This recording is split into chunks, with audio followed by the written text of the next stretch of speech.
বিগত আওয়ামী লীগ সরকারের অধীনে হওয়া বিতর্কিত ৩ জাতীয় সংসদ নির্বাচন আয়োজনে সাবেক প্রধান নির্বাচন কমিশনার এবং ইসি সচিবদের ভূমিকা খতিয়ে দেখতে দ্রুত তদন্ত কমিটি গঠনের নির্দেশ দেন প্রধান উপদেষ্টা। এই নির্দেশনার সপ্তাহখানেকের মধ্যেই বিতর্কিত ৩ নির্বাচনে অনিয়মের প্রতিকার চেয়ে ইসিতে চিঠি দিল বিএনপি। রোববার সকাল 10টায় বিএনপির নির্বাহী কমিটির সদস্য সালাহ উদ্দিন খানের নেতৃত্বে ৩ সদস্যের প্রতিনিধি দল প্রধান নির্বাচন কমিশনারের কাছে আবেদন জমা দেয়। পরে শেরেবাংলা নগর থানায় মামলা দায়ের করে দলটি।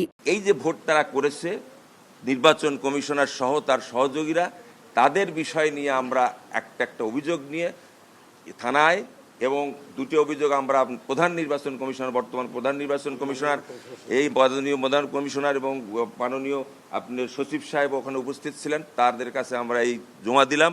আমরা জানি এই বর্তমান সচিব এবং প্রধান নির্বাচন কমিশনারের সাথে যারা অন্যান্য নির্বাচন কমিশনারের এই যে অভিযোগটা আমরা দিলাম, ওনারা ওটা আইনগত ব্যবস্থা নেবেন। কাউসার চৌধুরী কুমু, সময় সংবাদ, ঢাকা।